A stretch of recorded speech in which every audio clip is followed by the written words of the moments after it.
there is a free flow here. So that means you can interrupt me, but be reasonable. There are a lot of people that will be joining us today. So it's good to have you here. I'm really looking forward to giving you some of the updates. I am aware that people are at all different levels when it comes to business architecture.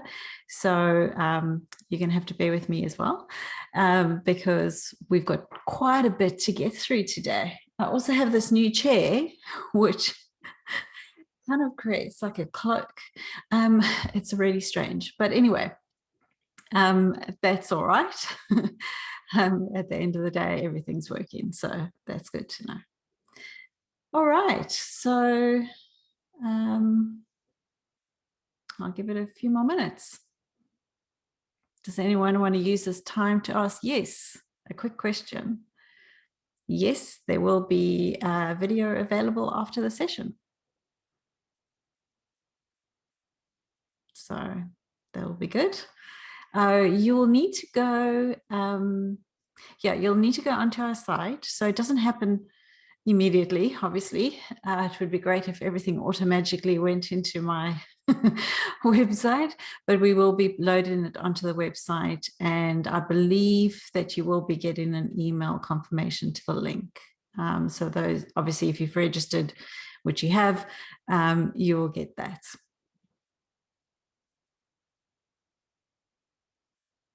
Anybody else want to dive in there with a question while we wait?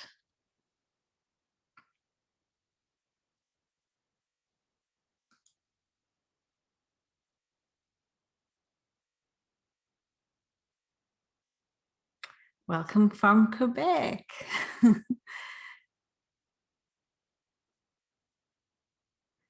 see people from all over. Wolfgang, all the way from Europe. It's pretty late for you.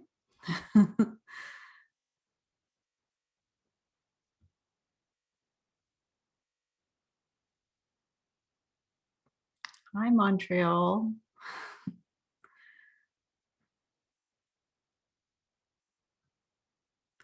So just a little bit of an explanation before we get going.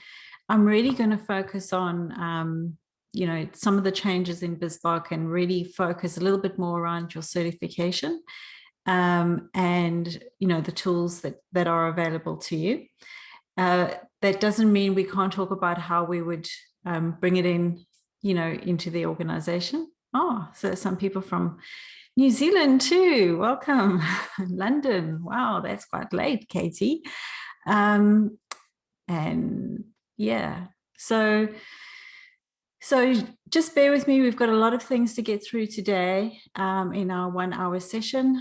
It will be recorded, as we mentioned earlier, and we've obviously got a lot of content to get through.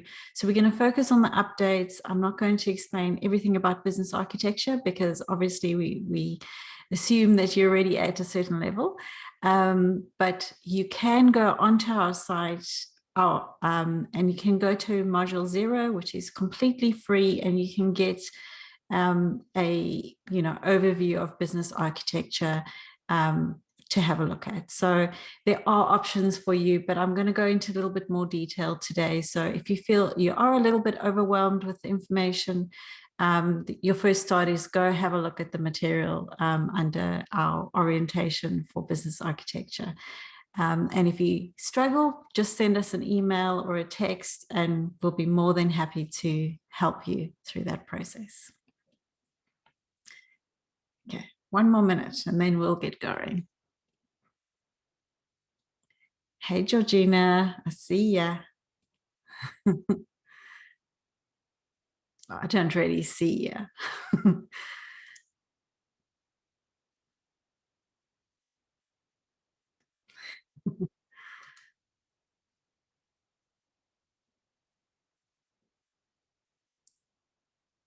All right. Okay, so thank you for joining me. It's really great having you on board.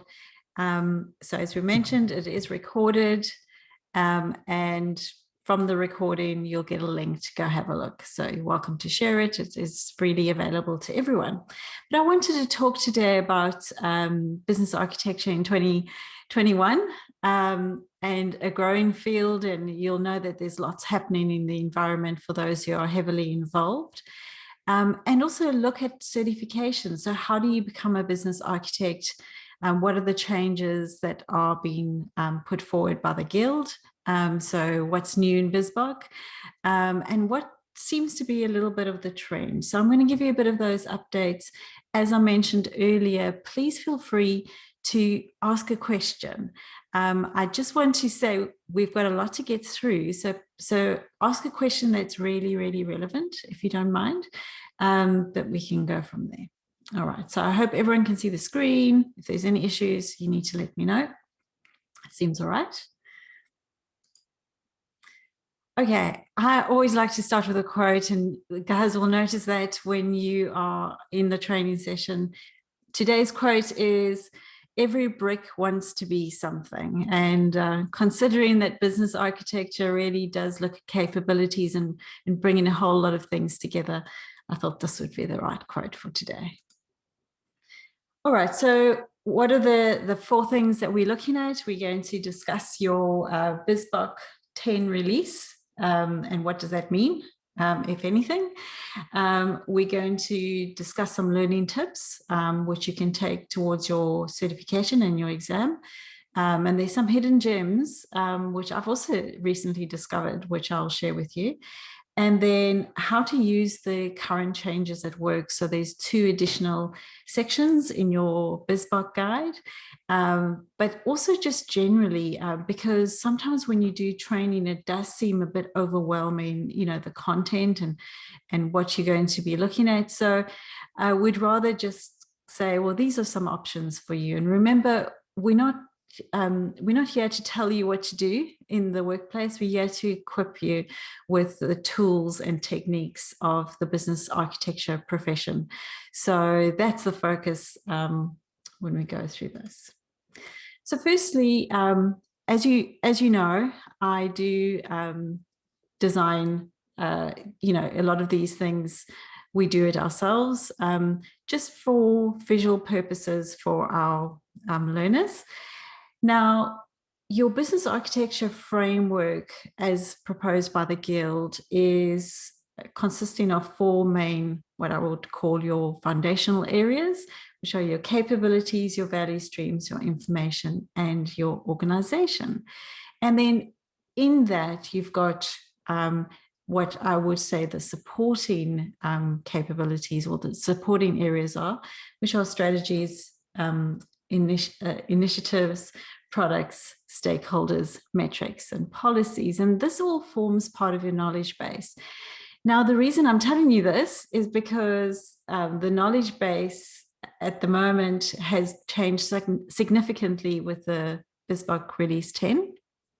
And so there's been a lot of streamlining and a lot of, you know, kind of simplifying it from what it was before, which originally when we had to put it all together, it took quite a long time. So they've simplified the knowledge base and the meta model and all of that into something a little bit more streamlined per each section.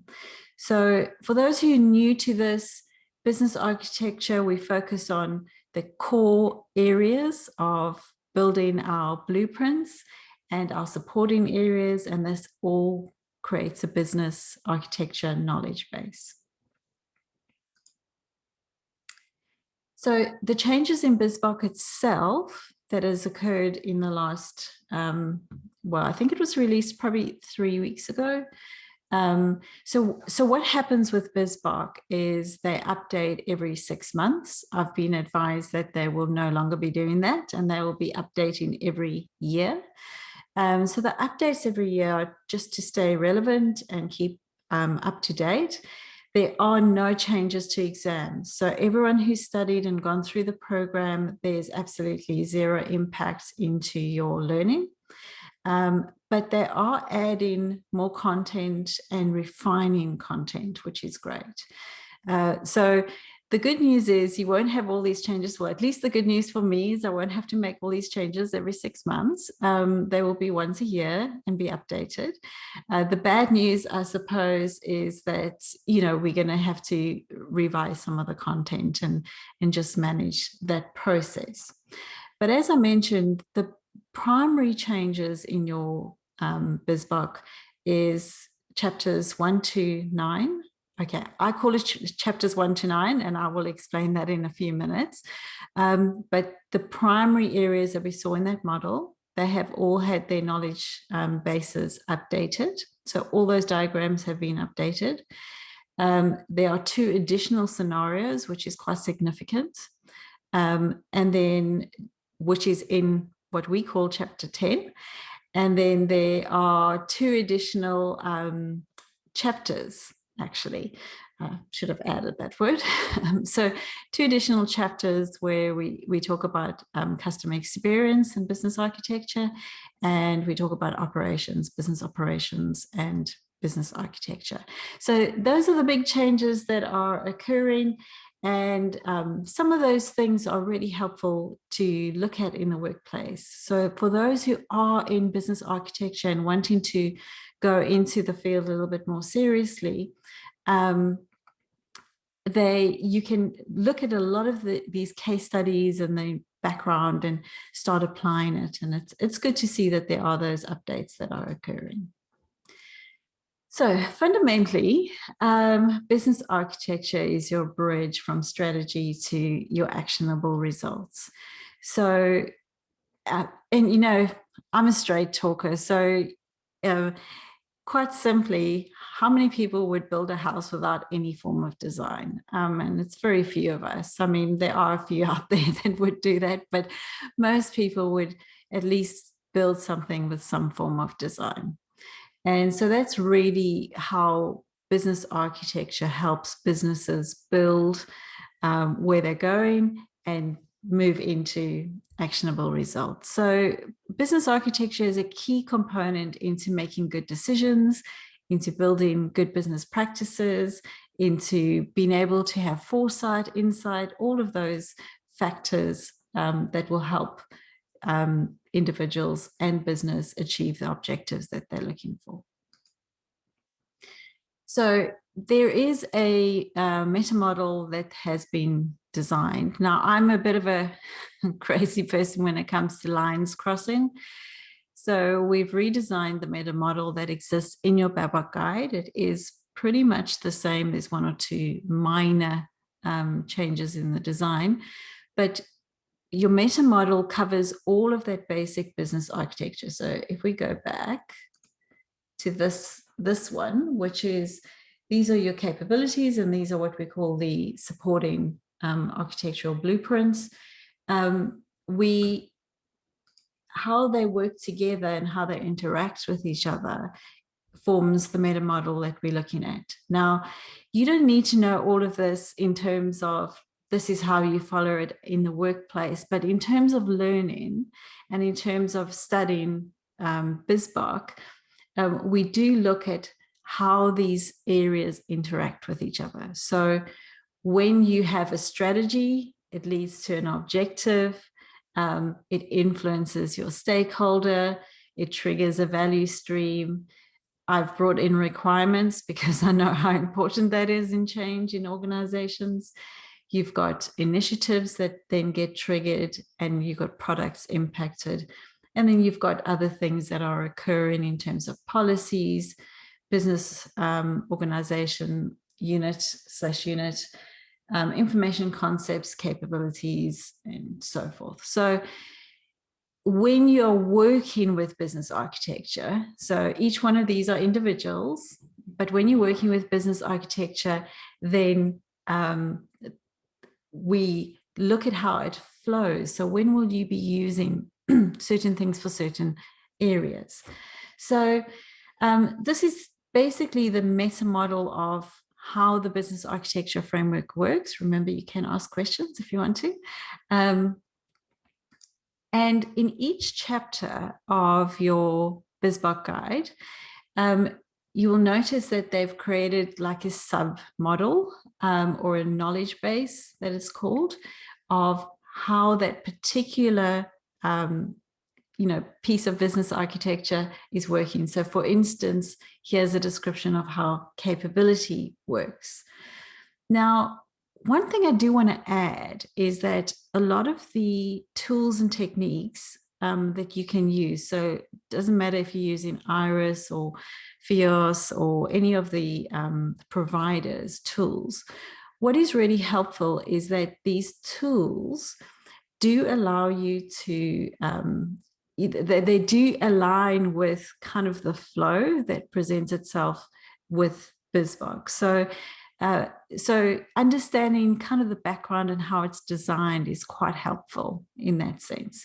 So from a capability side, really the main thing that they're focusing on here is the outcome of a capability, the business unit that really implements and influences your capabilities, and then your business object, which is linked to your information maps. There's a capability instance, and we do talk about this in the training, but this is the moment in time when you're using the capability for a specific purpose. And so this hasn't been updated from what it was originally, but this fundamentally just shows these are the things that kind of drive it from A to B. There was another thing with the diagram, I'd go left to right. And so, just to keep the visuals consistent. So capability instance is the moment in time when we're using the capability for a specific purpose. And that can be within value streams. It can be value stream stages. It can be used for applications, so forth.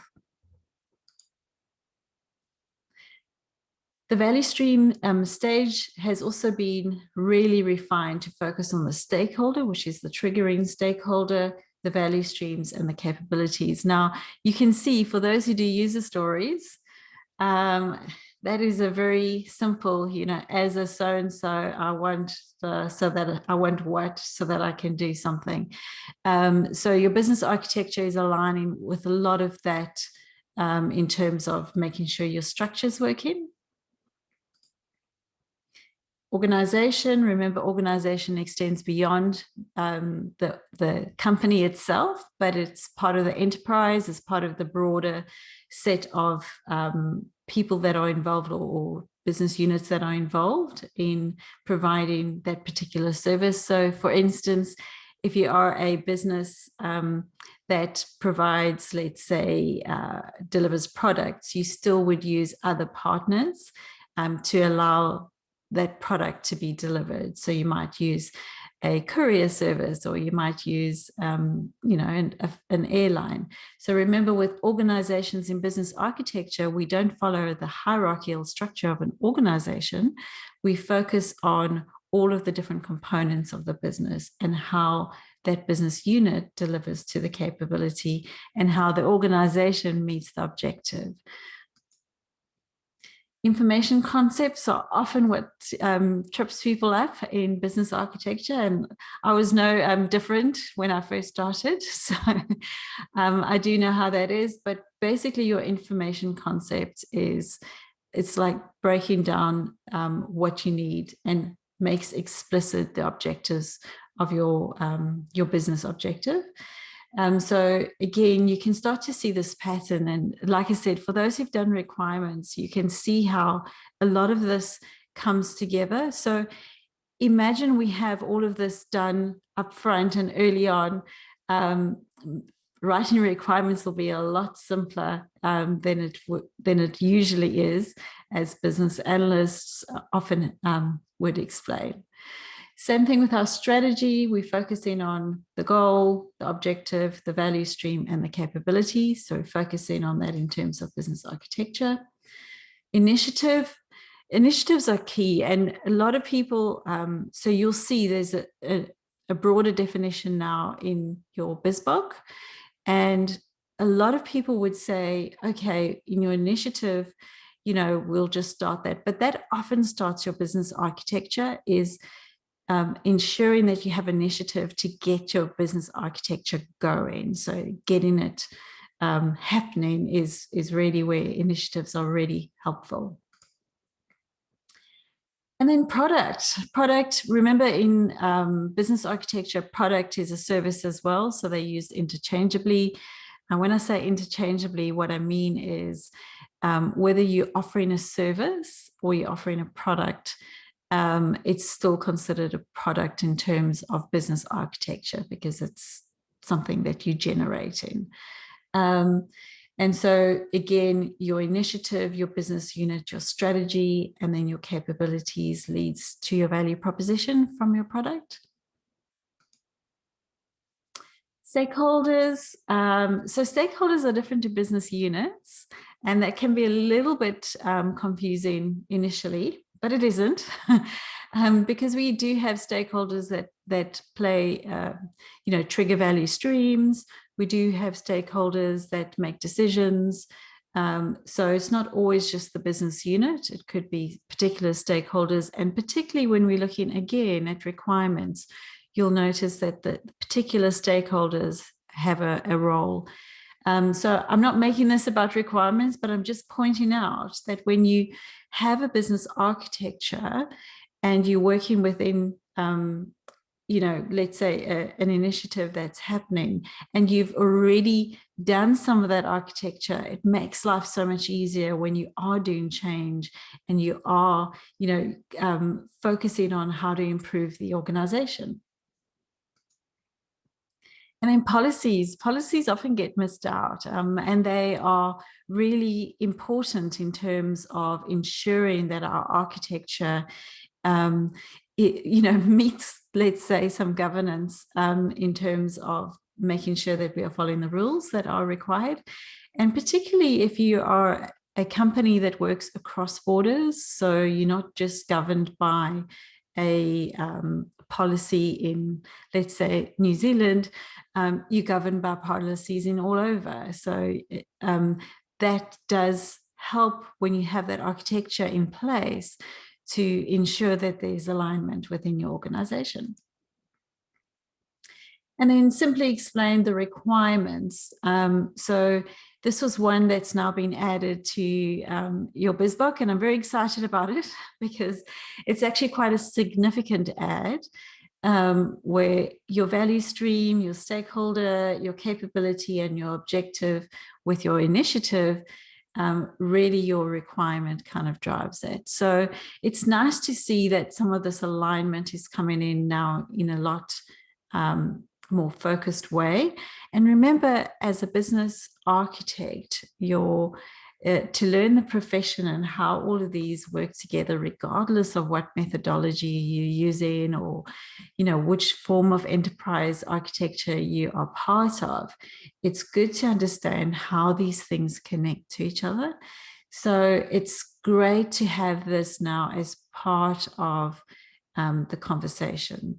And I know it always has been, but I like the way that the designs are working now.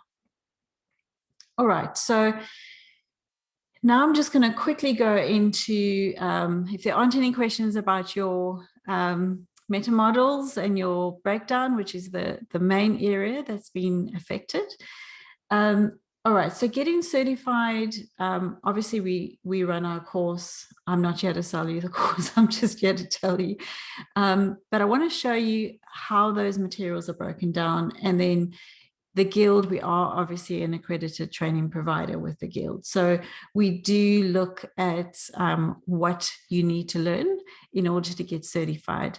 So I always say it's very important when you study anything to focus on your goal. So you need to know, are you going to focus on your goal in terms of, are you wanting to get certified, or are you wanting to apply this at work? Because they're not the same thing. So you need to focus on what it is that you want to achieve. And so if you are going for training, focus on getting certified. That's what I always say. And then you can use your learning and your the certification to start applying that within the workplace. And that's just what I'm saying according to your BIZBOK, because that's the purpose of having it. All right, now it's key to understand what you're being questioned on. So when you are learning and wanting to get certified as a, sorry, here's a question. I'm interested in both getting the certificate and being able to practice later.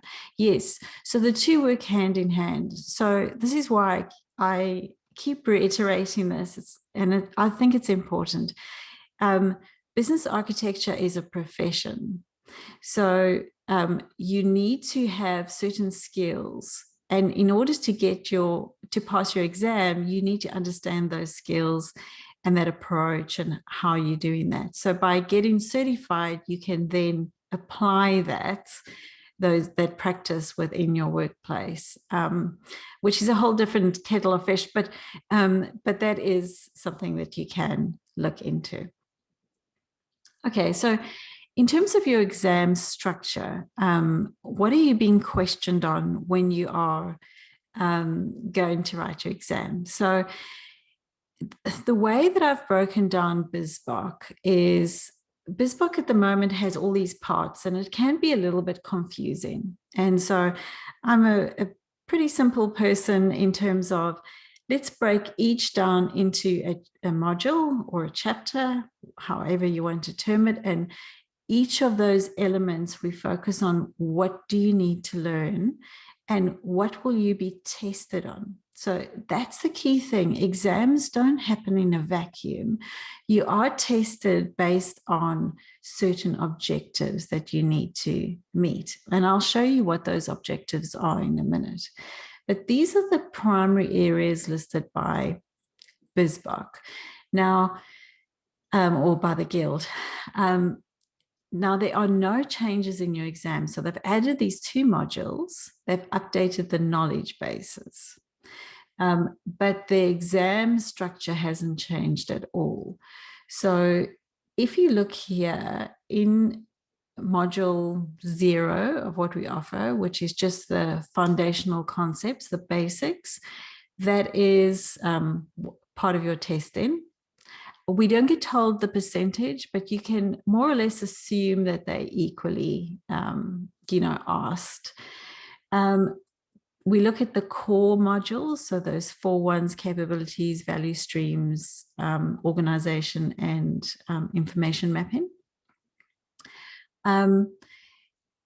So these core areas here, that's the next key area, and then our extended ones, which are the middle circle. That we look at. Then we look at the role of business architect.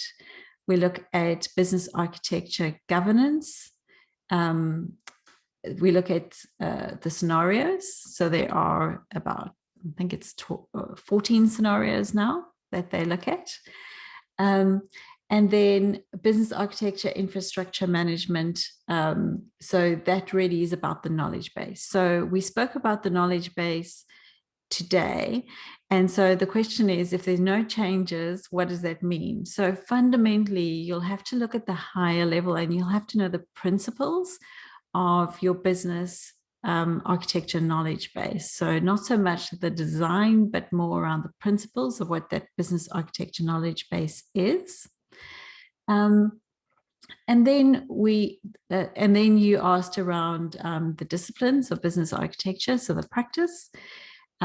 Heat mapping, business performance analysis, so those are around the measurements, and then which is in module 15, and heat mapping occurs in all of the other modules as well, but specifically that is what's covered in module 15. And then modules 16 to 23 is around business architecture and IT alignment fundamentally. So that brings in enterprise architecture, it brings in all of those different disciplines. So if we look at 11 to 14, those are aligning with business analysis, it's aligning with process design, it's aligning with case management, it's aligning with lean. So it's saying business architecture can fit into these environments, and this is how. Our scenarios are the different types of changes or the different types of situations that trigger organizations. And then we've got on the alignment, specifically enterprise architecture, all of the different frameworks, so data architecture, solution architecture, fit into these modules. So that's what you get questioned on, and that's the general breakdown of how that works. Okay, and I'm going to show you some tools now, of what is available and what we've done to just help with the learning. So the main thing, and I'll give you an example in a minute, the main thing is now we've got a full study guide, which has been one of the pains, you know, for a lot of people with the changes in the guide all the time. So we've got a full chapter by chapter or module by module study guide. So based on what I just showed you, how that breaks down, that's linked. We've also got an updated version of all the scenarios that you might go through in terms of what is business architectural questions, how will the questions be structured, you know, which areas are impacted by those questions. We also have the roles and so chapter 10, basically all of the meat sits in this particular spreadsheet. And then I wanted to remind everyone about the resource library, and I'm going to show you the resource library. But the resource library is so helpful. I mean, there are corresponding 24 categories in there, and there's so much material that you can use to help study and learn the profession and really focus on things that you might not have picked up early on. And then obviously we've got the quiz questions, which you know, fundamentally, unless you practice in your drills. Now, I have said that these this exam is easier than what would be equivalent to a CBAP, for instance. But as you can see in business architecture, your guild has 800 and something questions, pages. So there's a lot of content to go through, and you do need to understand how that content will affect you. So yeah, so this is fundamentally, I'm going to stop the share for a minute so that I can share with you the content. Doesn't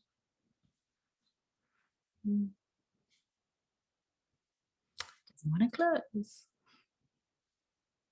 There we go. All right, so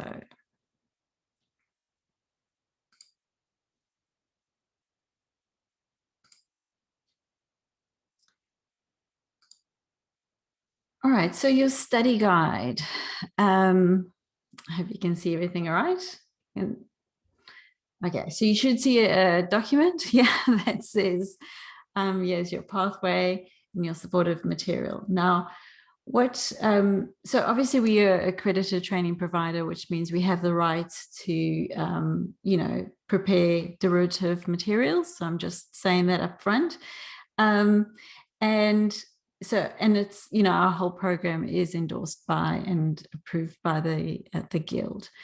So it is aligned in that area. Now, what we've done is, as you know, with BIZBOK, you get the parts, but you don't necessarily get access to a lot of the information. And this was quite a big exercise on my part to get this going. When I design a course, I design it for me. And I know that that's very counterintuitive for people who do design thinking and all of that, because I'm one of those. But fundamentally, it was one of my big bugbears was to be able to find the referencing. So slowly but surely, we've been building this up and looking at the reference. So now for each of those chapters, you will be able to go and find that particular piece of work. And you'll notice that in the training that we do, there's an alignment with that as well. So a particular spreadsheet, you can go back and look at a particular piece of work. Now, because BIZBOK do update their work regularly, there are minor differences here and there, but I have gone through it and nothing that will majorly impact your results. So yeah, it's great. You can go and have click on something and you can go and find it immediately. Oh, well, I should probably put it in the Word format. One of the key things I wanted to show you, so this comes down to 280 pages. We're still adding those other 2 chapters, so it'll be a little bit more when we go from there. But the other thing that we've added here are the exam objectives. So when you are studying for your exam, what do you need to be able to do? So remember I spoke to you about those different chapters. So another alignment we're going to put in now is the objectives for each chapter. And so as you go through each chapter, you'll see these objectives being updated. So hopefully that is, yeah, good to know. Sorry, I saw there was a question. How many hours of study should be required? What kind of period? Okay, it really does depend on different people. The course itself in terms of videos and things is about 60 to 70 hours. And so there's a lot of content to get through. But like I said, we're building the profession here. So it's not something you can just read a book and then, grab it in one reading. You're going to need to go through the reading quite systematically. And so the average person does that really quickly. I've had one person, one person only, complete everything in 4 weeks and get certified within that time as well. So it really does depend on your learning style. Are you somebody who wants to really, entrench all the information? Is your goal just to get certified and then go and do some learning? Because that's also a viable option. So, it just depends. But I would say on average, it takes somebody about 3 to 4 months with dedicated time planning to achieve the goal. So quite a few hours. So at least you know kind of what your objectives are. They're very, very simplified, from BIZBOK perspective, but that is really what you're looking at in terms of what are you being tested on? Because it's one thing to learn, it's another thing to know what you're being tested on and why are you being tested on those particular areas. So again, we're going to break that down into a little bit more information. So your study guide is really, it's a very, very helpful tool. It's a short document in terms of comparatively to your BIZBOK. And I basically culled out anything that I feel is non-essential. Now, I'm not saying don't read your BIZBOK guide. So I just want to be clear about this. I'm just saying that I've done it to simplify the process, and this is what I base the training on. So the training that you receive is based on what's in the study guide. So then in chapter 10 or module 10, as I describe it, we look at all the different scenarios, and we look at what is impacted. So what I've done here is, because the chapter is described in a way that's almost as if it's step by step, here's a scenario and this is what you do, but there's some crossover with the particular module itself. So I wanted to bring the two, kind of marry the two together. So say, all right, how would a capability affect, let's say, a joint venture? And this kind of thing is asked in your exam. So what we've done here is try and give you a kind of a head start in saying, all right, so if I was looking at a joint venture, how would this impact the capabilities? And so that's broken down. You've got capabilities, you've got heat mapping in different scenarios. So the A is just really to allow you to filter. I'm not trying to build massive tools here.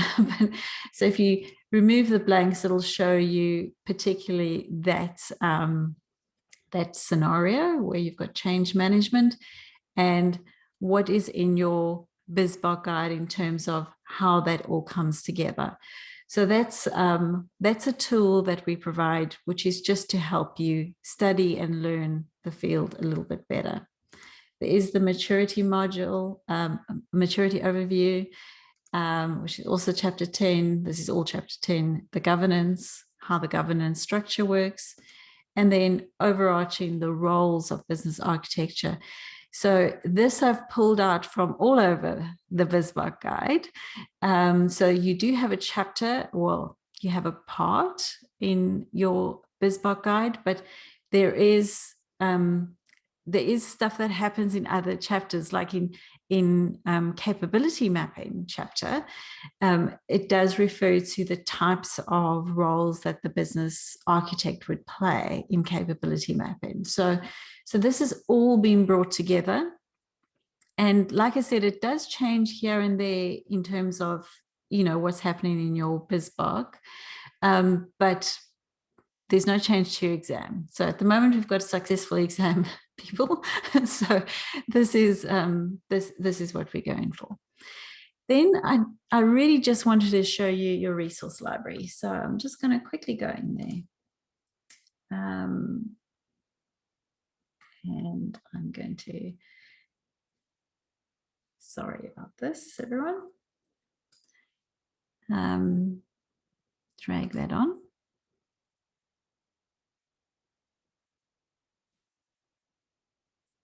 It'd be nice if it just listened to me on command. Here we go. I think this is something, I actually went over it the other day again, and I thought, oh my gosh, this is actually really good. So I do advise you to have a look at this, because it does really help understand business architecture a bit better. Let's see if I can pop that in there.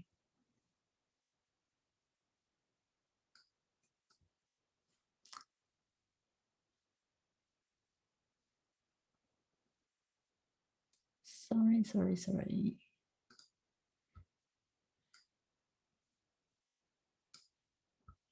Any questions I should answer while we wait to load?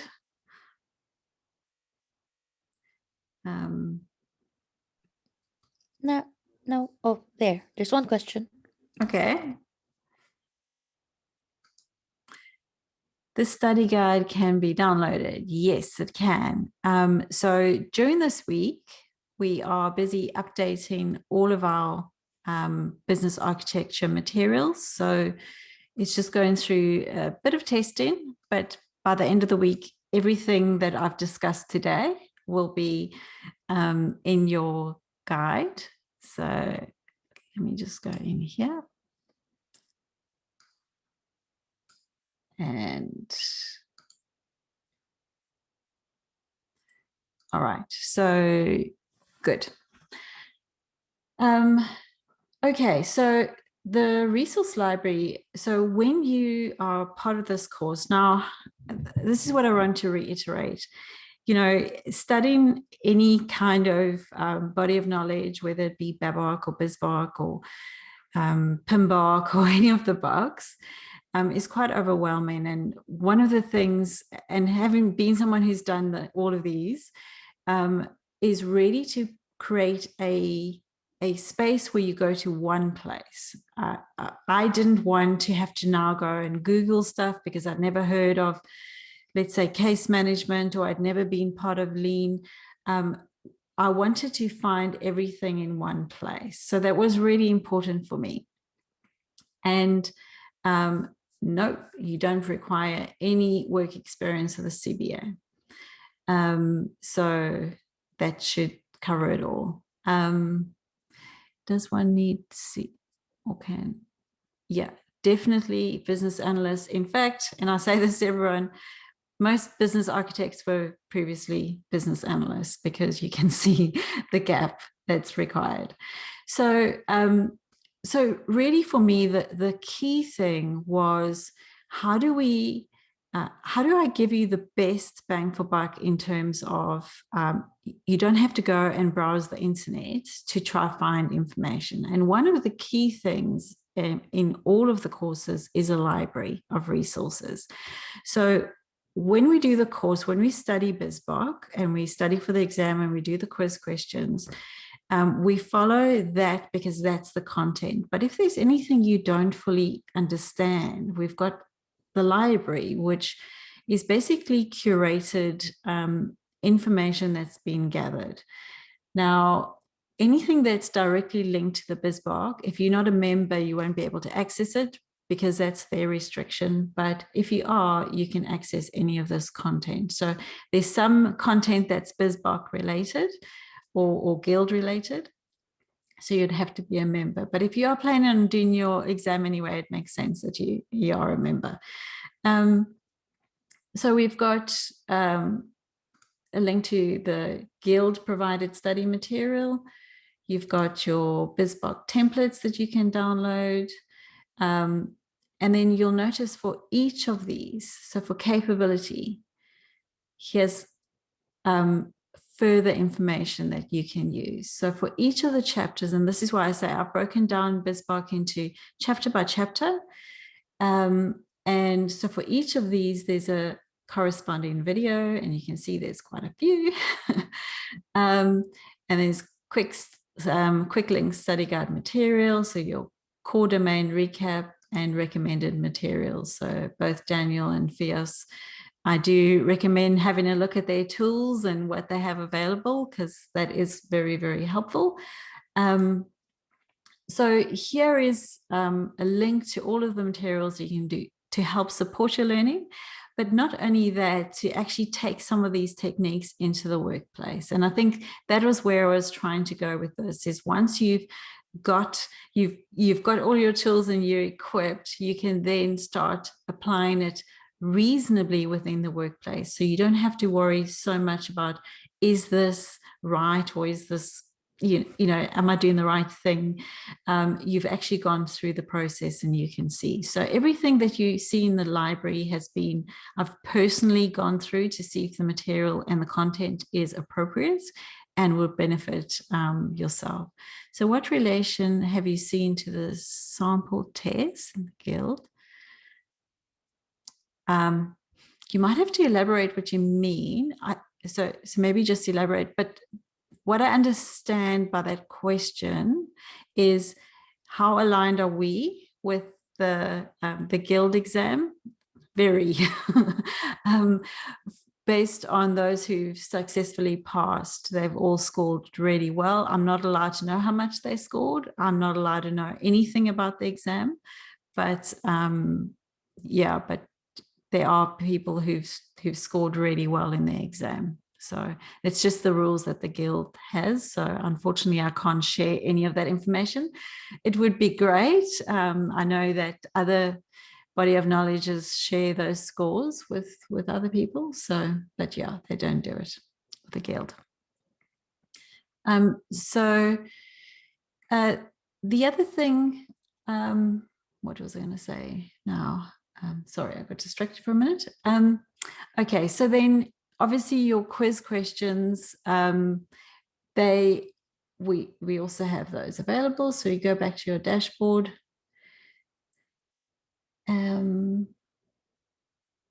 Sorry, I've got heaps of different courses. And I will find it. There we go.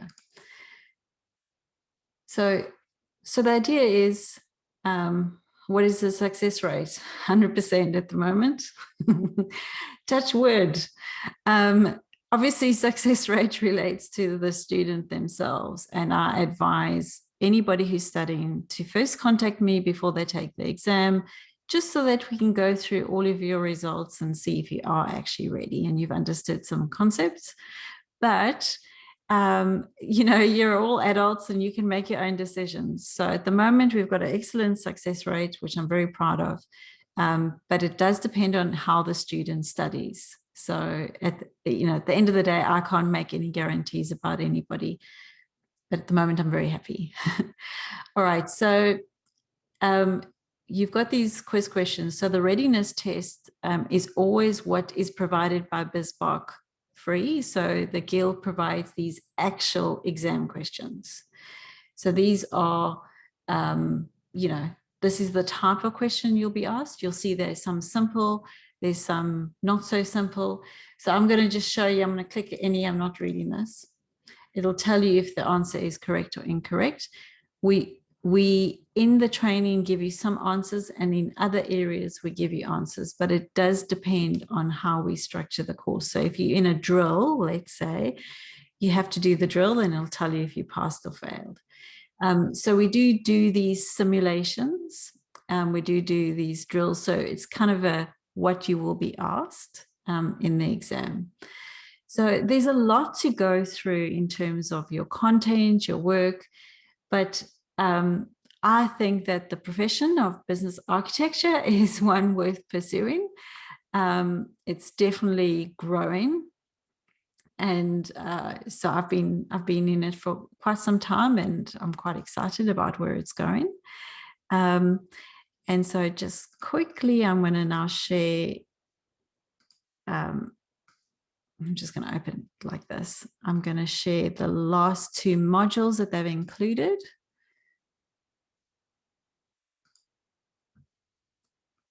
I'm not going to bother with the screen sharing thing.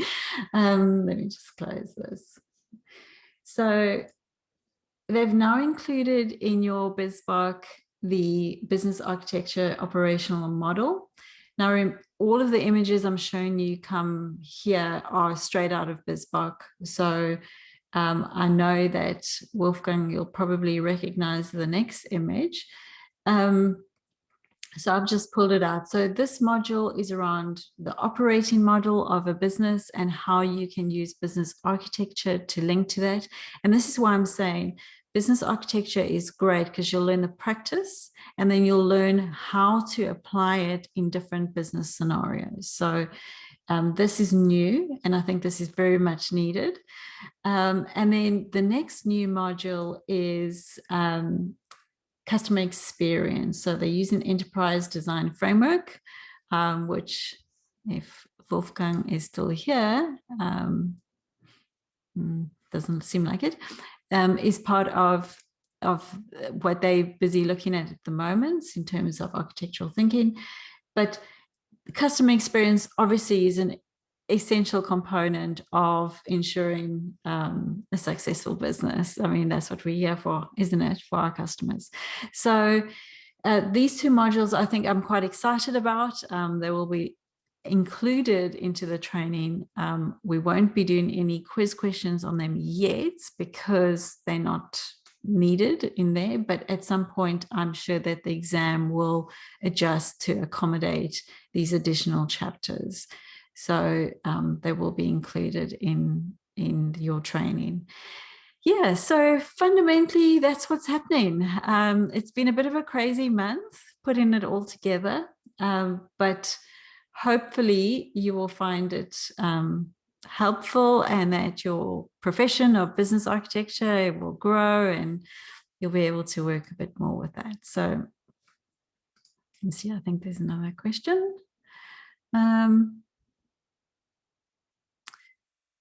I read the business is not understood by organizations, thus the job market is low. Has this been your experience? So I've seen more and more business architecture jobs advertised. Thank you. Until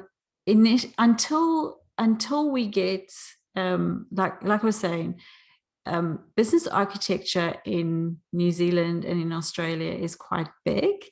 And basically, business architecture, the minute the banks start doing it, this is what I say, which is what's happening, everything else falls in place because they're the ones with the money, right? So everything takes time. I mean, Agile took a long time to get going. It's taken years and years. Design thinking, I mean, I started doing design thinking 6 years ago, and that's still coming in. So everything is applicable, you know, in the context it's which it's in. Yes, so big banks.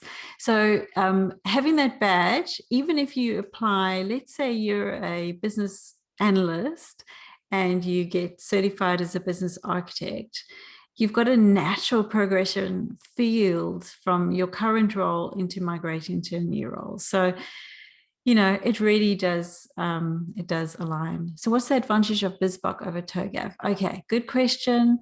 Or BCS. All right. So firstly, I made the choice to train what I thought was most appropriate. That doesn't mean that any of the other things are less relevant.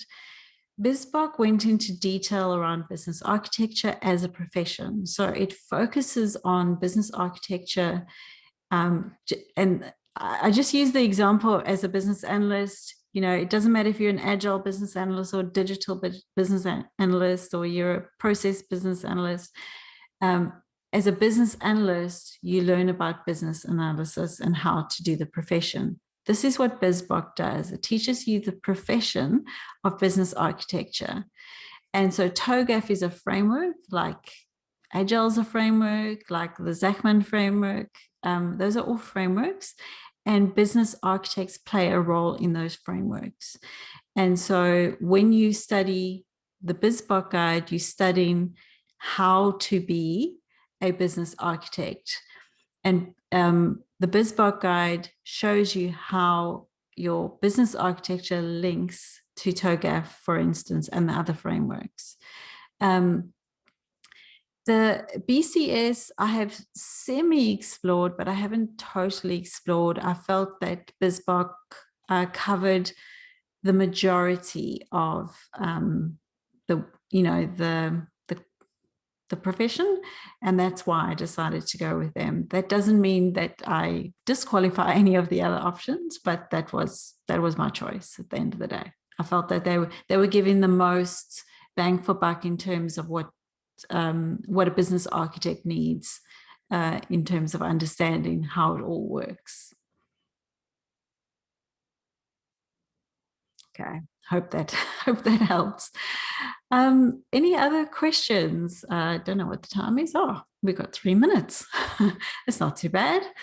We can go over a little bit if there's further questions. Remember, you can unmute if it's easier than texting.